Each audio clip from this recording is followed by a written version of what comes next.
You draw a card, and there's the whole world. Crowns and executions, rises and falls. It seems like just a game. But why were monarchs afraid of it? Why did secret societies keep tarot under lock and key? And politicians consult with fortune tellers? Where did the arcana come from? And could they really change history?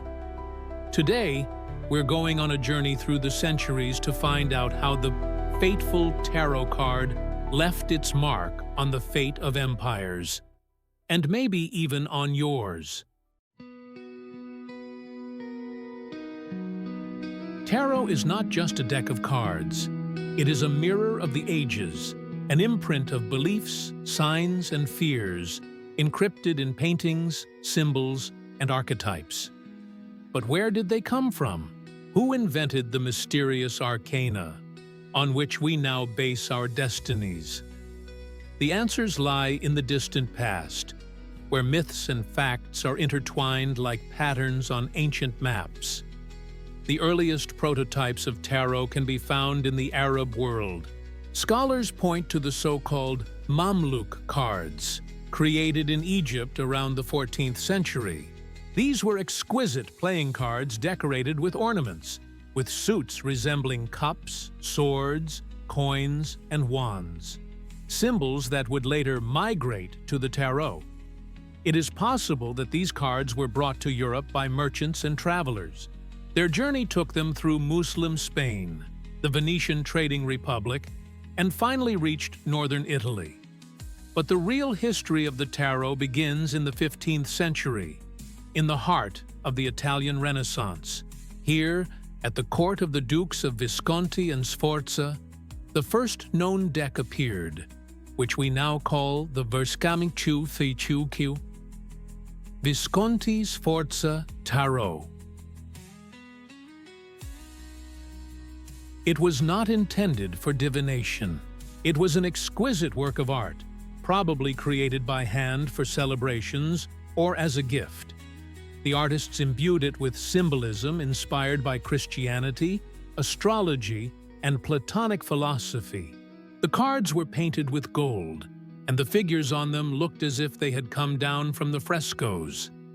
Each card not only played a role, but also carried an image. The Empress, Death, and the Wheel of Fortune were not game elements, but symbols reflecting the order of the world, the change of power, and fears about the future. Perhaps even then people sought a secret meaning in them, at least as an allegory, like a picture book that reveals a moral. It is no coincidence that the aristocratic elite regarded these cards not simply as entertainment, but as aesthetic and philosophical objects. It was then that the division into the minor arcana, suit cards similar to playing cards, and the major arcana, 22 symbolic images, appeared. In some versions of these decks, certain cards are missing, especially the Tower or the Devil. This may indicate censorship. Such images were considered too dangerous. Or, conversely, it may be evidence of lost secrets hidden from the untrained eye. Either way, these decks became the precursors of everything we know as tarot. But why did this particular deck meet such a fate, while dozens of others disappeared? Perhaps it was because of its symbolism, which somehow resonated with the spiritual quest of people on the threshold of a new era. Or perhaps it was because it already contained a kind of universal language, images that are intuitively understandable. These images began to penetrate art, literature, and even politics. By the end of the 15th century, cards began to appear outside Italy, in France, Germany, and Switzerland. They became popular as playing cards, but somewhere nearby, the idea was already brewing that there was something more to them. In letters, treatises, and drawings, there are hints of cards of destiny, signs, and prophecies. They were not yet used as a magical tool, but there was already a sense that the deck was more than just a game. Thus, the deck, created for fun, began its journey into eternity. It already had the potential for divination, even if no one realized it yet. The arcana were silent, but waiting for their moment. And that moment came when the tarot deck fell into the hands of those who knew how to read between the lines. The 18th century, France, the Enlightenment, Freemasons, alchemists, a time when reason was considered the highest power, but the shadows of the past had not disappeared. On the contrary, something new was brewing within them. It was in this century that the tarot card first left its status as a sophisticated game and became a tool for communicating with the invisible. The era began to see the tarot not as a pastime, but as a prophecy. The first person to take this step was a man named Jean-Baptiste Allais, known by the esoteric pseudonym Etela, his surname spelled backwards. He was an astrologer, occultist, and, according to his contemporaries, a bit of a charlatan. But it was Etela who first attempted to systematize tarot as a tool for divination. His interpretations were bold. He assigned each card a meaning and linked them to planets, zodiac signs, elements, and even the Hebrew alphabet. He claimed that the tarot was not a French invention, but a legacy of ancient Egyptian wisdom, supposedly preserved after the destruction of temples and libraries. This version had no historical confirmation, but proved incredibly resilient. At that time, Egypt was a symbol of mystery and the sacred. The idea that the cards held the secret knowledge of priests captured people's imaginations. At the same time as Etela, and later independently of him, people began to see in the tarot a reflection of the Kabbalistic system of the Sephirot. It was a real intellectual explosion. The cards began to be interpreted through the prism of Tipo, ancient Jewish mysticism, alchemy, and Christian symbolism. Each card was like a key to the mystery of the universe. The correlation between the 22 major arcana and the 22 letters of the Hebrew alphabet became particularly popular. This created the illusion that the deck was a coded text waiting to be deciphered. This interpretation gained particular strength in the esoteric circles of Freemasons, Rosicrucians, and Theosophists. Secret societies began to see the tarot as a means of initiation, a path that the initiated must follow. The Fool became a symbol of spiritual birth, the tower of purification through destruction, and the world of final enlightenment. But the most striking thing is how quickly this symbolic language began to penetrate salons, private offices, and secret societies. In Paris, entire salons appeared where aristocratic ladies, perfumed and weary from balls, laid out cards in search of their romantic destiny. Fortune tellers, semi-educated and semi-sorceresses, welcomed people of the highest rank into their homes. One legend says that Louis XV consulted a card reader before making an important diplomatic decision. She allegedly pointed him to the Tower card, warning him against an alliance with one of the German dynasties. Is this fiction or fact? Historians are skeptical, but documents indicate that several women engaged in divination did indeed work in the palace. Some of them used cards. By the end of the 18th century, the tarot deck ceased to be entertainment and became an object of worship. It was drawn by hand, passed down in handwritten treatises, and compared to the Torah, the alchemical magnum opus, and the Tree of Life. The cards began to be regarded as mirrors of the spirit, in which one could read not only the fate of an individual, but also the fate of a country, a dynasty, or an entire era. Thus, tarot became a weapon, not a military one, but a mental one. People began to believe that they could foresee the future and, Therefore, change it. Kings consulted astrologers, but now they also consulted cards. And this is what created the dangerous line where fortune-telling became a political act. A prediction could lead to the resignation of a minister, to war or peace. A card drawn at random could cost a life. Thus ended the era of tarot as a game, and began the era of tarot as prophecy. If cards can predict the future, who was the first to trust them with their own? The answer takes us to the palaces of Europe, where mirrors reflected not only the faces of kings, but also the secret fears hidden behind expensive curtains. It was here that tarot ceased to be mere fortune-telling and became the shadow advisor to the throne. In the 18th century, Paris was teeming with fortune-tellers. After the success of Étale, a whole generation of fortune-tellers, mystics, and card readers appeared, ready to predict the fate of kings and courtesans. The most famous name was Marie Antoinette, Queen of France. Her connection to predictions is not fiction. Letters and diaries have been preserved in the archives that mention the services of Madame Lenormand, a woman who owned a deck of tarot cards and advised not only the queen, but also influential ministers. According to one legend, on the night before her arrest, Marie Antoinette allegedly held a séance. She drew the Tower card, a symbol of destruction, collapse, and loss of power. Upon seeing it, she supposedly turned pale and closed the deck, refusing to hear the rest. This scene is repeated in several later memoirs, but its authenticity is debatable. However, it is reliably known that courtiers did indeed invite fortune-tellers, and cards played no less a role than astrological charts. Even more mysterious is the case of Napoleon Bonaparte. A man of reason and military logic, he publicly despised mysticism.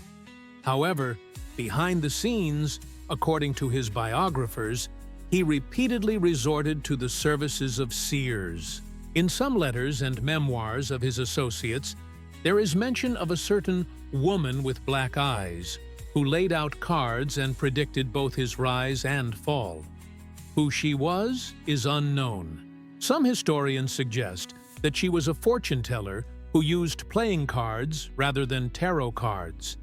However, the descriptions of the symbols she allegedly interpreted are too similar to the Arcana: the Emperor, the Hanged Man, death, judgment. Napoleon, according to rumors, was particularly afraid of the Hanged Man card, not as a symbol of death, but of humiliation. When it fell 3 times in a row during one of his campaigns, he postponed the attack. It could have been a coincidence, it could have been a lie, or it could have been a gesture of a superstitious genius who believed only in victory, but not in chance. Another amazing case occurred at the court of Dido. Russian Empress Catherine II. Among her entourage was a German woman named Baroness Riedel, described as a woman with unusual eyes and a passion for cards. Catherine's letters mention that the Baroness made interpretations of destinies, but do not specify what exactly. However, there is a record stating that once, before the execution of Pugachev's conspirators, Riedel warned the Empress about a card where a sword pierces the heart. This description is too similar to the Pieder Thuc. 3 of Swords, the Arcana of Pain and Betrayal. After this incident, Catherine allegedly banned divination at court. There is no documentary evidence of this, but the fact that public magic was banned in the palace is confirmed by decrees. In Britain, at the end of the 19th century, cards came back into use, this time through mysterious occult societies. One of the most influential circles, the Golden Dawn, included not only artists and writers, but also people closely associated with the British government. According to unconfirmed reports, one member of the House of Lords used the tarot before voting on colonial reforms. These cases never made it into the press, but interpretations of political card readings have been preserved in the Order's personal archives. What made tarot so dangerous to the throne? Perhaps it was the fact that it took the monarch out of the world of reason and into a world of chaos. Unlike the Council of Ministers, the cards offered no logic. They offered fate, and if someone believed in it strongly enough, they could change their decision, either towards caution or towards madness. Thus, tarot became not just entertainment at court, but a secret player in politics. Sometimes invisible, sometimes fatal. Tarot cards rarely lay on the negotiating table, but their shadows certainly could. Politics, especially in times of upheaval, is full of irrational decisions, sudden gestures, and, oddly enough, symbolic acts.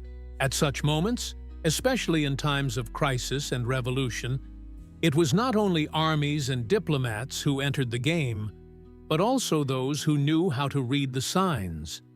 And tarot cards, according to their keepers, were the perfect key. The 19th century was when tarot finally took hold in occult circles. During this century, tarot became an esoteric language, universal for the initiated.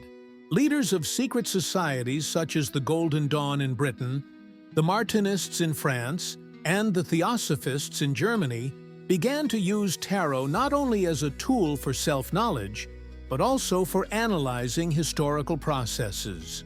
The cards became a form of political prophecy. Among the most striking documents are the surviving records of one of the members of the Golden Dawn, which contain a tarot reading allegedly made in Banan Fi Tuot, Chadrin Tornoid, predicting the great fall of the empire in Eastern Europe and the rise to power of a leader with an iron will. These lines can easily be read as a prophecy about the revolution and Stalin. Of course, there is a risk of retrospective interpretation, but the very structure of the reading described in the archive repeats the model with the Tower, Emperor, and Death cards. Moreover, at the beginning of the 20th century, there was a surprising phenomenon: a growing interest in tarot among the secret services. The archives of British intelligence, including MI6, mention contacts with psychologists and symbolists who advised on the influence of propaganda. There is no official confirmation of the use of tarot, but it is known that agency employees studied archetypes of fear and hope, which is an accurate description of the role of the arcana. In Germany, between the two world wars, tarot reappeared, this time in the context of party national myth. Occult societies such as Thule and Anerbe developed entire rituals in which the arcana were used as symbols of power, rebirth, and destruction. There are photographs in which members of these organizations pose with cards depicting the warrior, the sun, and the emperor. Some researchers believe that these cards became a projection of political ambitions. Nazi ideology actively used archetypal symbols. There is also an unconfirmed legend that Adolf Hitler, in his youth, allegedly received a fortune-telling from a Viennese fortune-teller, which featured the death card next to the devil card. According to the story, these images shocked the young man. Of course, there are no documents to prove this, but Hitler himself repeatedly mentioned destiny and will as if he were following not logic, but an inner prophecy. No less strange traces lead to the Soviet Union. Officially, everything esoteric was banned there, but in the 1930s, there were groups of psychologists in the NKVD who studied symbolic forms of influence, including visual images reminiscent of the Arcana. In particular, they investigated forms of influence through the image of death, the destruction of a tower, and the rising sun. All this could be a coincidence, but the structure of these concepts clearly echoes the tarot. It is curious that Winston Churchill, an opponent of both fascism and communism, was fascinated by the occult in his youth and belonged to circles where the tarot was considered one of the tools of intuitive strategic thinking. One of his biographers mentions that before the bombing of London began, he was seen with a book on the symbolism of the Arcana. Perhaps he did not believe in it literally, but understood the power of the archetype as a way of understanding the mass consciousness. Thus, throughout the 19th and 20th centuries, tarot seemed to disappear from public politics, but it flowed into shadow analytics. Used in closed cabinets, rituals, and tools for managing the collective psyche, the Emperor card ceased to be just a picture. It became a symbol of the regime. The Tower is a metaphor for disaster. The Fool is a harbinger of chaos. Politics is always a struggle not only for the real, but also for the symbolic. Whoever controls the symbols controls the future. Tarot, as esotericists claimed, showed not what would be, but what could be. And if you are strong enough to understand this hint, you will change the course of history. Perhaps this is why the powerful of this world so rarely admitted that they consulted the cards. After all, if fate is a deck of cards, who can say that the jester will not become the emperor? Tarot symbols are not just images on cardboard. They are a universal language of power that speaks to the subconscious. It is not surprising that politicians, empires, and ideologies have intuitively or consciously used this visual system for centuries. After all, every state seeks not only to rule, but also to inspire. And inspiration begins with an image.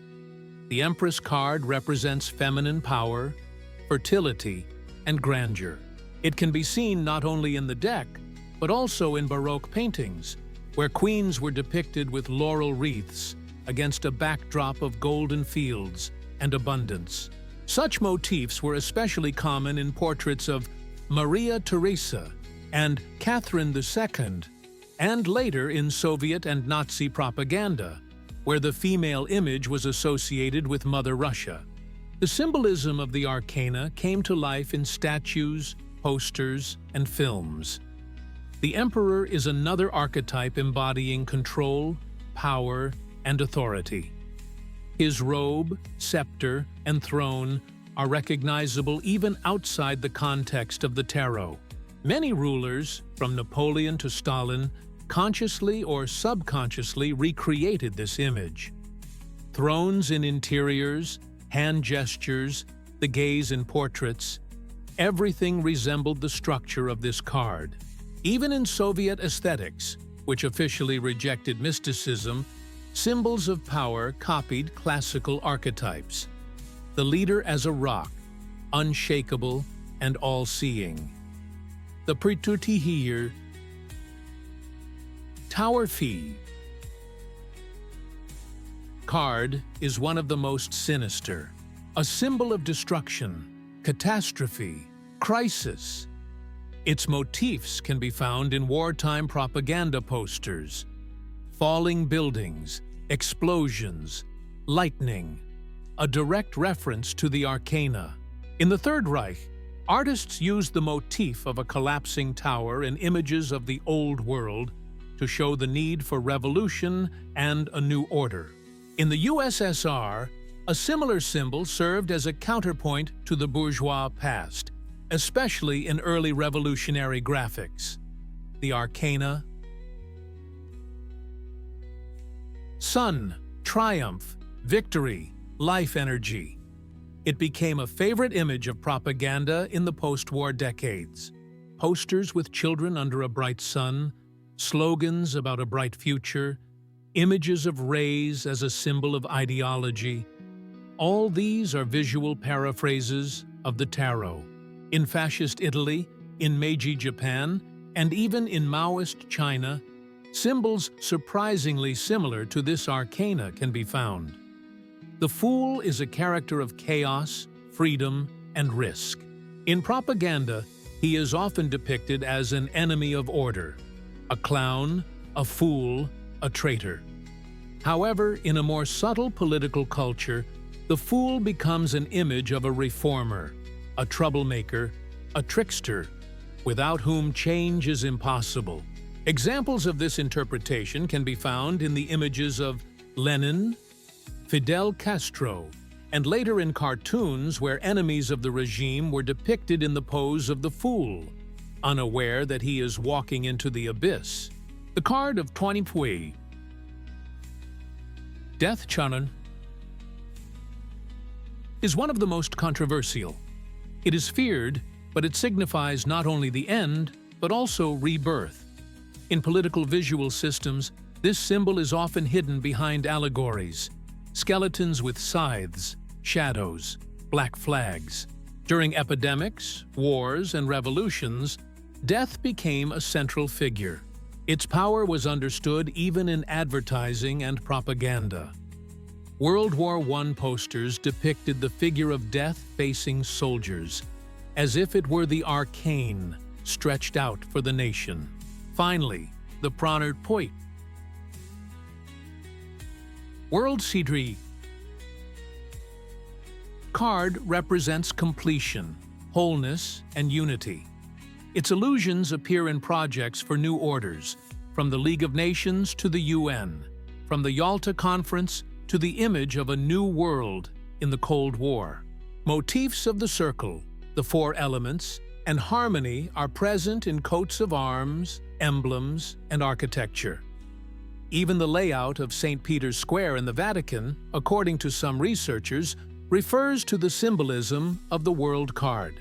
Thus, the tarot, from the fortune teller's deck, has penetrated the very fabric of power. It became the language spoken by artists, architects, and filmmakers.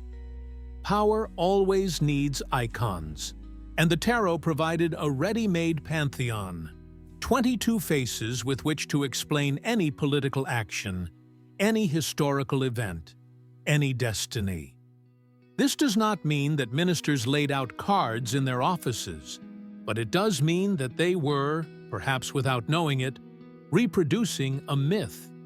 And this myth spoke the language of tarot, a language in which power is the emperor, crisis is the tower, the people are the fool, and the future is the sun. Because no regime can exist without symbols, and tarot is symbols in their purest form. Today, tarot cards can be bought in any online store. They lie on bookstore shelves and appear in movies, comics, and blogs. It seems that they have finally lost their former magic. But this is an illusion. Tarot continues to influence us as before. Only now it is more subtle, deeper, and less noticeable.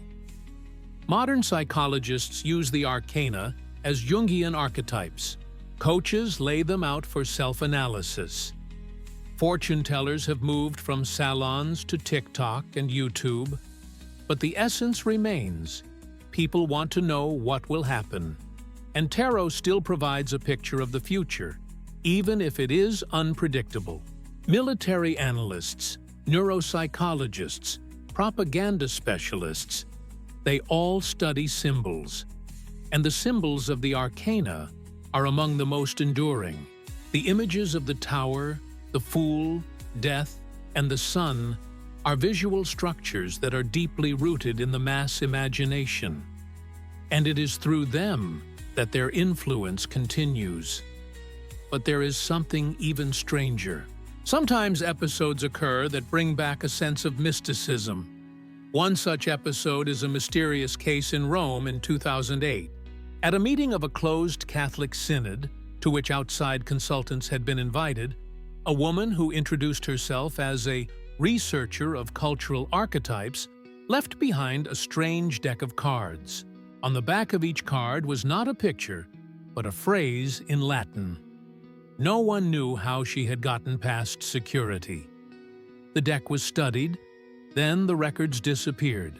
One of the priests claimed that he had drawn the Fool card with the inscription Initium est finis. The beginning is the end. The incident was not made public, but in the same year, several key Vatican decisions were revised. Coincidence? Tarot never disappears. It just changes its mask. And sometimes, it looks right at you.